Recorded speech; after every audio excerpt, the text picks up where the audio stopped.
Olá, pessoal! Gostaria de cumprimentar todos os nossos inscritos, amigos, alunos e você que quer descobrir como a história nos ajuda a entender o mundo e a entender a nós mesmos. Peço para que se inscrevam no nosso canal, comentem, deixem um like. O História Sólida é essa nave espacial que permite que a gente viaje para vários lugares da história sem nem mesmo sair do lugar. Meu nome é Felipe Noronha, sou professor de História, pesquisador e aventureiro dos mistérios do passado. E eu sou o Igor, professor de História, pesquisador e viajante do tempo. Nossa nave espacial hoje faz sua aterrissagem na civilização egípcia, onde vamos descobrir as principais características dessa antiga civilização. Então, vamos ao que interessa. O Egito Antigo sempre despertou muita curiosidade, seja pelos filmes sobre as múmias ou pelas paisagens incríveis das pirâmides. Então hoje vamos entender como surgiu e se desenvolveu a civilização egípcia. A civilização egípcia se estabeleceu às margens do rio Nilo, no ano de 3200 a.C., em meio ao extenso deserto do Saara. Muito antes de se transformar em um grande império, que nos desperta fascínio até hoje, a civilização egípcia passou anos estabelecendo o processo de povoamento das regiões próximas ao vale do rio Nilo. O crescimento populacional e a expansão das atividades de caça, pesca e agricultura permitiu o surgimento de aldeias conhecidas como nomos. Cada nomo era dotado de uma organização político-administrativa própria e tinha suas principais decisões tomadas por um chefe conhecido como nomarca. Há mais de 4.000 anos antes de Cristo, a dominação das técnicas agrícolas permitiu o surgimento de vários povos ao redor do Nilo. No extremo nordeste da África, em uma região de características desérticas, a civilização egípcia floresceu graças aos abundantes recursos hídricos e terras férteis que se localizavam nas margens do rio Nilo. Das simples aldeias, começaram a aparecer as primeiras cidades do vale do rio Nilo. Na formação do Egito, houveram reinos diferentes até a unificação e o início da Era Faraônica. A Era Faraônica é dividida em 3 períodos, sendo eles o Império Antigo, que data de 2638 a.C. até 2160 a.C. O Império Médio, que data de 2160 a.C. até 1664 a.C. e o Império Novo, que data de 1664 a.C. até 32 a.C.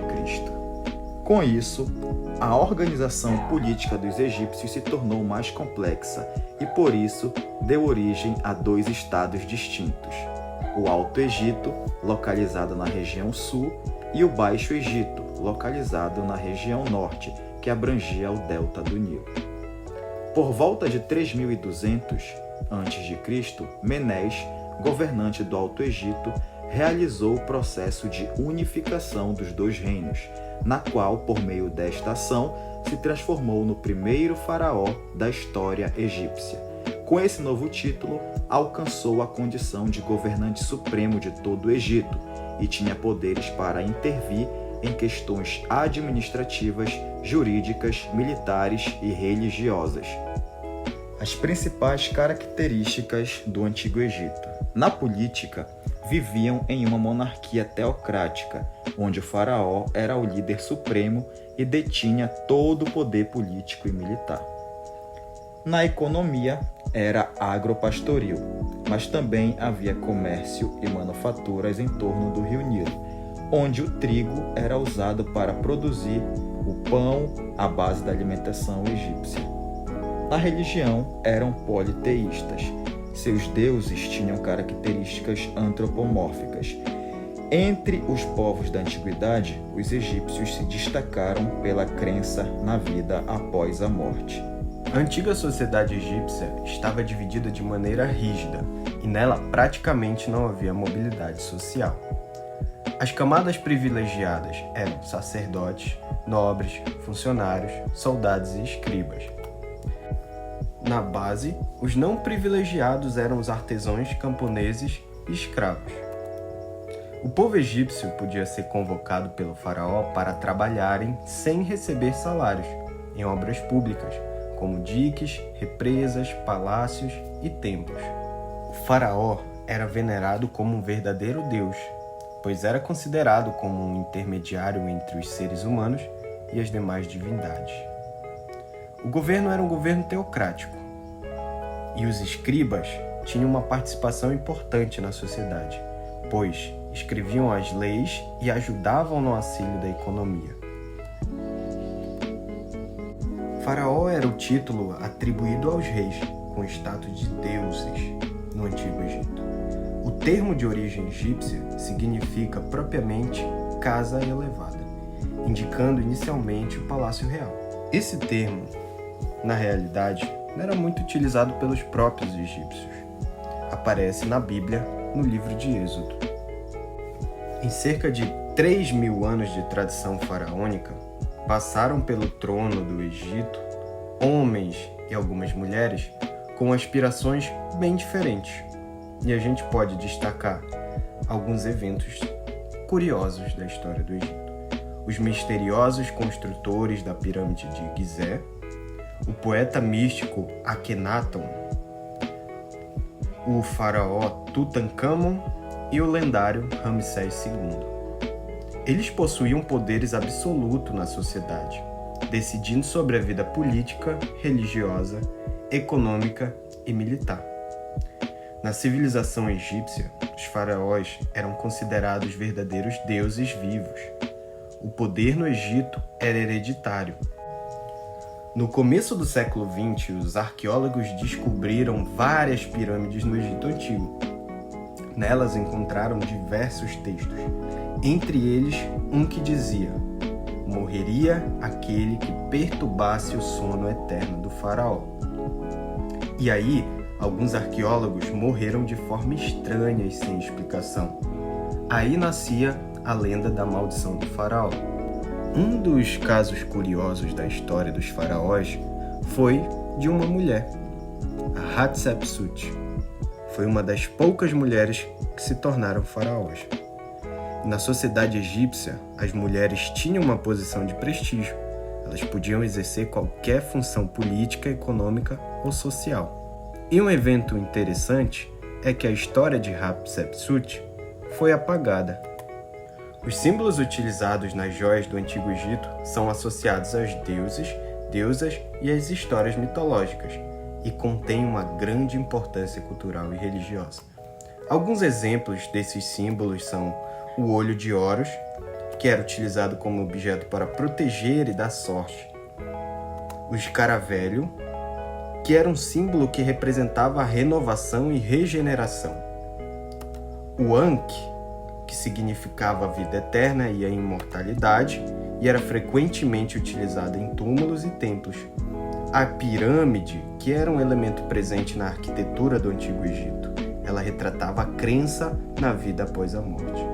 Lótus e papiro também eram flores que continham uma representação simbólica no Antigo Egito. O lótus significava a renovação, nascimento e ressurreição. Já o papiro representava fertilidade e prosperidade. E a serpente carregava uma representação de proteção, o saber e o renascimento no Antigo Egito.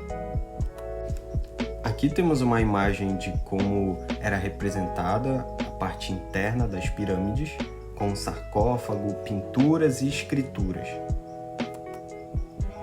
Também podemos ver nessa outra imagem uma figura protetora e com ela vários tesouros, objetos, em que, com a crença da vida após a morte, o morto teria como levar para a próxima vida. E aqui a gente tem uma dica de cinema, tá? Se você quiser saber mais sobre como é representado o Antigo Egito nos filmes, principalmente, tem uma dica de filme aqui, que é Os Deuses do Egito. Duas características muito importantes da religiosidade dos egípcios eram os conceitos de Ma'at e Reka. Ma'at, a importância de viver uma vida correta, uma existência harmônica no universo. E Reka é a mágica, e afirmava a importância dela tanto na criação do universo quanto na manifestação do poder dos deuses. Os deuses do panteão egípcio eram representados de 3 diferentes maneiras: zoomórfica, forma animal, antropomórfica, forma humana, e antroposomórfica, forma híbrida. Entre os principais deuses egípcios podem ser destacados Horus, deus dos céus, Ra, deus do sol, Ísis, deusa da fertilidade, Anubis, deus dos mortos, e Mat, deusa da justiça. Um elemento central na religião dos egípcios era a crença na continuidade da vida após a morte. Os egípcios acreditavam que a vida terrena era apenas uma etapa de uma jornada que continuaria e que, por isso, seria necessário levá-la de maneira mais justa possível. Os atos realizados em vida, inclusive, eram extremamente importantes, pois definiriam o destino de cada pessoa. Na mumificação existem várias etapas, e algumas delas são a remoção dos órgãos, a desidratação do corpo e, por último, a cobertura com faixas de linho. Nesse processo acontecia o embalsamento. Após a morte, o corpo era esvaziado e desidratado com a ajuda de um sal especial. Em seguida, o embalsamado é envolvido com faixas de tecido de linho. As vísceras do morto eram colocadas separadamente em 4 recipientes, também conhecidos como vasos canópticos. Durante o processo de mumificação, o coração era retirado e colocado em um pote especial, junto com o líquido cerebral. No lugar do coração, colocava-se um escaravelho, símbolo da sorte no Egito.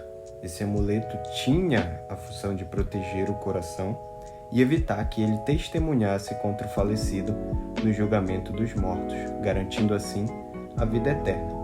E um detalhe interessante é que o coração era o órgão mais valorizado pelos egípcios.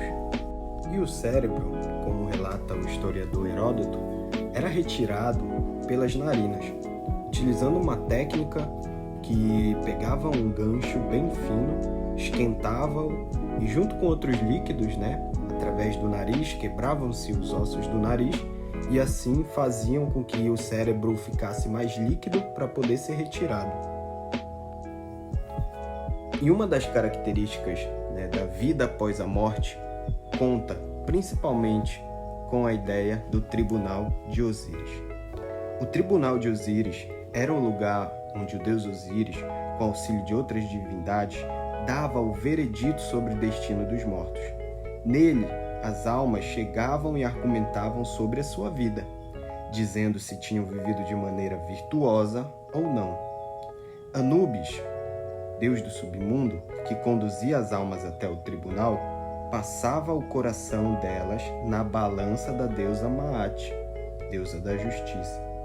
Em uma bandeja ficava o coração e na outra era posta uma pena da deusa Maat. E aí teremos o julgamento de Osíris. Se o coração do morto equilibrasse com a pena, significaria que ele viveu uma vida virtuosa e poderia desfrutar do pós-vida. Se o coração pesasse mais do que a pena, era condenado e jogado ao monstro. Então, essa foi a sociedade egípcia da antiguidade. Um grande abraço. Tchau, tchau.